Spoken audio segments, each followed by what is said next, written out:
Bonjour à tous et bienvenue dans ce nouveau numéro de la météo du Bitcoin, lundi 6 décembre. Avant de s'attaquer au chart, nous allons regarder des datas qui nous sont parvenues, des datas sur le mouvement de vendredi, le mouvement impulsif à la baisse. Alors, il y a quelque chose qui nous gênait, c'est que ce mouvement impulsif, selon les datas qui nous étaient parvenues, donc ce mouvement ici n'avait pas entraîné beaucoup de liquidation sur le marché, très peu par rapport à d'autres mouvements où on voit des pics de liquidation. Donc ici sur mai, ce fameux décrochage du Bitcoin sur le mois de mai qui avait amené un énorme pic de liquidation.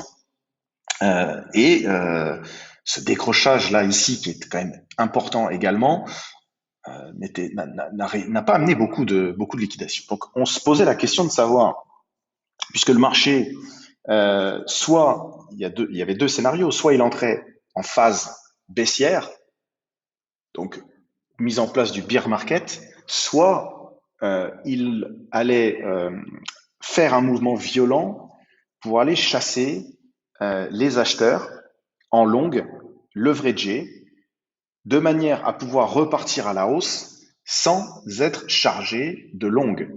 Donc dégager tous ceux qui longuent le marché. Parce qu'un marché qui monte, un marché qui entame un rallye haussier chargé de levier va faire gagner trop de monde. Et le marché n'est pas là pour faire gagner les gens, il est là justement pour ne pas les faire gagner ou faire gagner le moins de gens possible.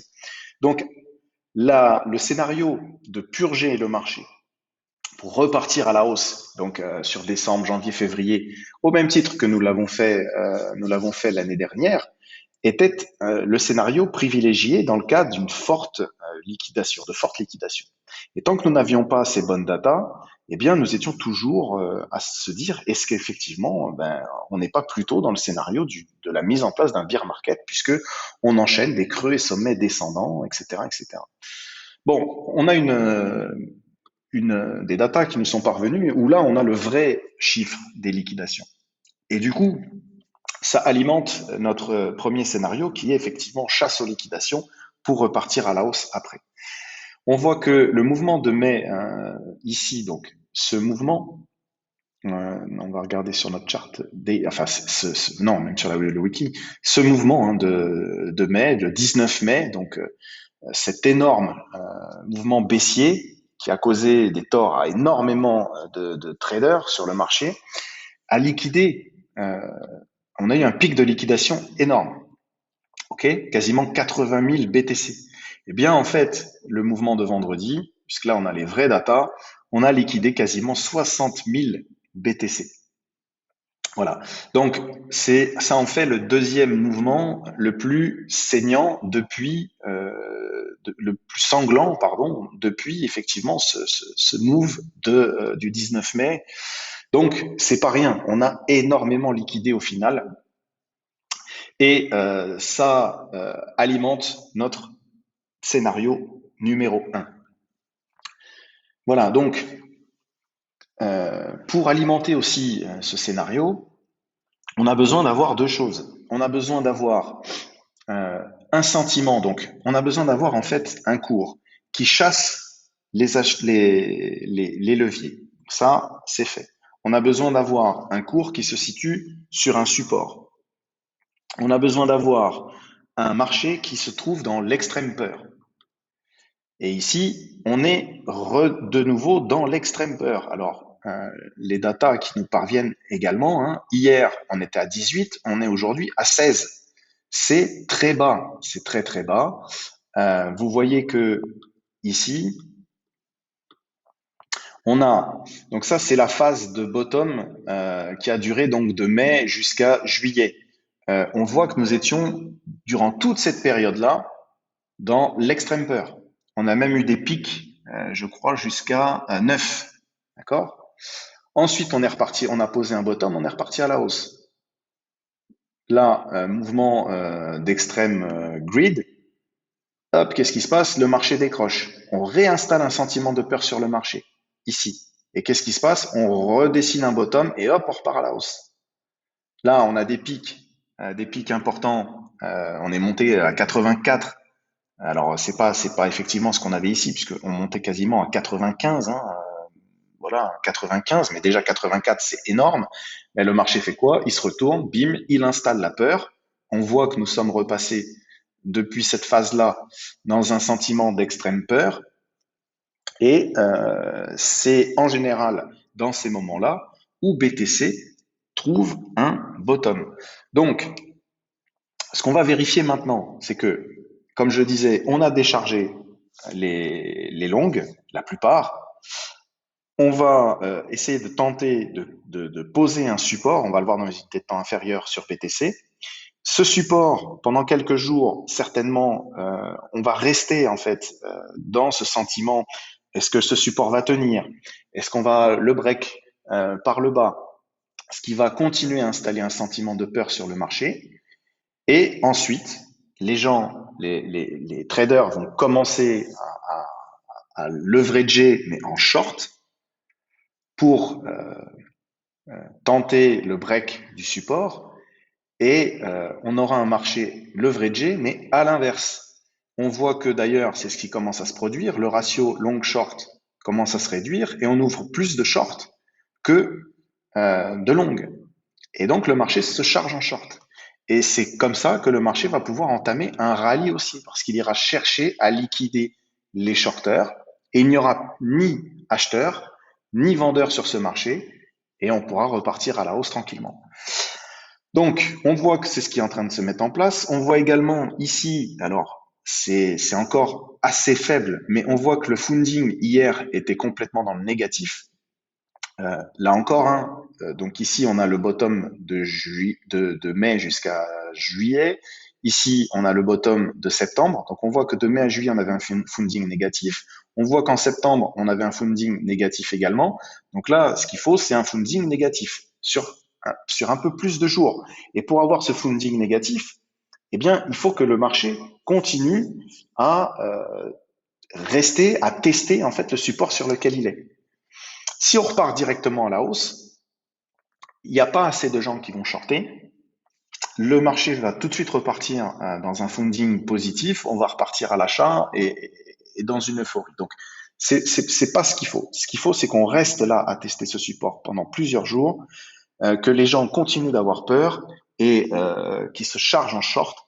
Et là, le rallye à la hausse va pouvoir s'entamer avec un énorme short squeeze et qui démarrera en fait notre rallye aussi. Voilà ce que je pense en fait de la situation sur BTC. On voit que l'open interest a énormément chuté. On est sur les mêmes niveaux que lors du bottom du mois de septembre. Voilà, donc c'est des niveaux qui sont acceptables. On n'est pas sur les niveaux de mai, hein, bien sûr. Quoique ici, hein, quand nous avons redémarré notre rallye, vous voyez qu'on est sur les mêmes niveaux, c'est-à-dire sur les 120, 110, 100, voilà, on va dire grossièrement les 120. Donc, c'est un niveau d'open interest qui est assez intéressant pour poser un bottom en tout cas, puisqu'il a été posé ici, ici, ici sur ces mêmes niveaux d'open interest. Voilà. Donc, en gros, nous avons une zone, enfin, nous avons un train déchargé, des conditions de marché qui pourraient nous laisser penser que on va pouvoir redémarrer un beau rallye haussier. Donc ça c'est pour toutes les données d'order flow et de psychologie de marché. Maintenant, ce qu'on va voir, c'est où se situe BTC. On va aller voir aussi rapidement ETH et puis le CME parce que c'est intéressant. Il y a un gros gap à combler, donc on va aller voir ça. Donc BTC se trouve toujours dans sa même zone, c'est-à-dire en support sur sa Kijun, sur son plat de Kijun weekly, et en train de retester. Il a retesté ce matin, en fait, il a retesté sa MA50, qui pour le moment tient. Voilà, donc il est dans une zone de support très important. Évidemment, c'est la zone à ne pas break. Si on vient, et on le répète, hein, si on vient à s'installer en dessous de la MA50, là, le scénario de la purge des leviers n'est plus d'actualité. C'est clairement, on rentre dans un marché baissier pour de bon. Pour le moment, c'est pas le cas. On va directement aller sur le H1. Voilà, parce que sur le H1, BTC, en fait, nous redessine un range. Voilà, donc, hop là, pardon. Donc, on l'a matérialisé ici. Donc, nous avons notre pivot weekly. Alors, j'en ai parlé également. On va le remettre. Notre pivot weekly qui est un niveau très important ici, donc qui sert vraiment de support, hein. C'est un pivot, voilà, avec cet indicateur, le pivot weekly. C'est un pivot qui qui a servi de support à de multiples reprises. On voit dans les unités de temps inférieures qu'il a servi également, bien sûr. Donc, on voit qu'on a rebondi sur ce pivot weekly, hein, qu'il a été retesté et que pour l'instant, c'est un niveau de support important. Donc, on peut matérialiser un nouveau range, voilà, dans lequel BTC va consolider avant de trouver eh bien une nouvelle direction. Donc, notre scénario que nous privilégions là sur les jours à venir, c'est effectivement voilà un range entre ces bornes. Alors après, pour repartir vers le haut, si jamais effectivement notre théorie se valide et que le marché continue d'avoir peur et que les, les traders se chargent en short ou eh bien une sortie vers le bas si jamais le sentiment de peur n'a pas été assez fort et que les gens recommencent à longue. C'est aussi simple que ça. Alors, attendez-vous à ce qu'on vienne retester le bas, peut-être même le pivot weekly. Donc, le bas de la zone, c'est la zone qu'on a déjà évoquée, hein, c'est 46 800. Donc, qu'on vienne titiller encore les 48 800, qu'on fasse peut-être un faux breakout de ce niveau, qu'on vienne titiller les 46 184 et qu'on reparte. C'est fort probable que ce genre de situation arrive. Donc, et au nord, par contre, nous avons donc deux niveaux qui marquent les bornes hautes du range, donc les 49 400, 46 000, 49 000, pardon, 49 400. Évidemment, le niveau psychologique des 49 000 est important, mais nous voyons bien qu'ici, sur les 49 400, donc là encore, c'est un niveau pivot, nous voyons bien que ce niveau, eh bien, pour l'instant, est systématiquement rejeté. Dès qu'on s'y approche, on est rejeté. Donc, ça en fait la borne haute du range avec eh bien, la sortie du Kumo et le plat de Kijun qui se situe un tout petit peu plus haut, donc aux 49 800. Voilà en gros la nouvelle zone de bataille pour BTC. Alors, nous allons guetter effectivement une sortie haussière ou baissière en fonction de comment va évoluer le marché dans les heures, jours à venir. Alors, nous avons par contre donc le CME qui est lui aussi sur support important. Donc on voit ici, nous avons deux plats de SSB donc qui marquent un support important pour le CME. Nous sommes aussi dans une zone très intéressante euh, où les acheteurs peuvent se manifester de nouveau. Non, c'est pas ça. Donc la zone située entre les 61,8 et les 78,6. Donc une zone qui peut redonner un intérêt acheteur important. Le CME a besoin aussi également de venir retester sa MA 200, comme ça a été fait sur le spot, hein, sur le marché spot. Il a aussi besoin de faire ce move parce que eh bien, les institutionnels du CME ont besoin de retrouver les niveaux de prix qui ont été testés. Alors, je ne parle pas de la mèche, bien sûr. Hein. Ça, c'est une mèche qui n'arrive pas sur le CME parce que il y a beaucoup moins de manipulation de marché que sur le marché classique. Mais en tout cas, il a besoin d'aller retester lui aussi ces niveaux. On voit en weekly que ce matin, le CME est venu tester sa MA50 weekly également, et qu'on est exactement dans la même zone que sur le spot. Hein. On voit que notre Kijun marque les mêmes zones de support. Voilà, donc on a fait ce move également, ce qui a amené ce petit move baissier sur le marché classique de ce matin pour venir tester le même support que sur le spot. Voilà, donc alors maintenant, le CME nous laisse un trou béant, un un gap que nous pouvons visualiser ici, donc qui sera certainement comblé dans les jours à venir. Donc il faut s'attendre, non c'est là, pardon, il faut s'attendre à ce que nous venions chercher ce gap. Donc, alors tout dépend de comment on le considère, mais soit on va venir combler jusqu'au corps de bougie, soit jusqu'à la mèche. En général, on va jusqu'au corps de bougie, donc un retour sur les 53 550 dans les jours à venir pour BTC, c'est pas impossible. Donc voilà, ça c'est à prendre en considération. En tout cas, ce trou sera comblé un jour ou l'autre. Il y a très peu de gaps qui n'ont pas été comblés. Il y en a un ici, hein, donc au 30, enfin aux 30 000, qui n'a pour le moment jamais été comblé. Bon, il y en a d'autres, hein, on va pas tous les faire, mais voilà, c'est quand même assez rare. Euh, donc ça, c'est un élément à prendre en considération. Donc on rappelle le gap entre les 51 800 et les 53 500, on va dire. Voilà. Ensuite, je voulais regarder rapidement ETH. Donc ETH, alors lui, par contre, encore une fois, est splendide. On voit qu'il respecte parfaitement ces niveaux. Donc ces niveaux ici, donc les 3930 qui correspond à deux corps de bougie. Nous avons aussi ce point haut des 4027 qui est en weekly, il a encore défendu. Donc on voit que même ce matin, nous sommes revenus tester ces 3923 et puis pour l'instant, on, euh, on est sur le support, hein, tout simplement, ce support du dernier sommet.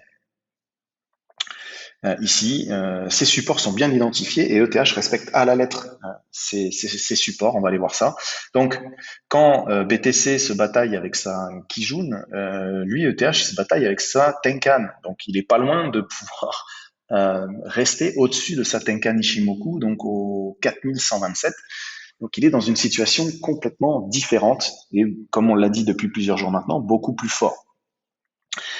Voilà, donc c'est BTC en fait qui finalement a énormément impacté le marché, puisque les liquidations et les leviers sont beaucoup plus importants sur le Bitcoin, et donc c'est lui qui entraîne ce genre de mouvement, alors que finalement les altcoins comme ETH ne sont pas dans une situation si extrême que ça. Mais malheureusement, dès qu'un petit mouvement se produit sur BTC, eh bien les alts trinquent, sauf ETH qui est en parfaite santé. Bon, on a déjà vu ces notions-là, on va pas revenir dessus. On peut juste faire un petit tour là sur ETH pour voir à quel point il respecte bien ces zones. Alors, c'est clair que les 3923 sont extrêmement tenus. On voit que à chaque fois qu'on revient dessus, il est ici. Hein. À chaque fois qu'on revient dessus, c'est racheté, c'est racheté. Ici, bon, bah voilà, c'est le mouvement qu'on a connu, mais ici encore une fois, c'est racheté. Donc les 3923 sont vraiment une zone de support extrême pour ETH.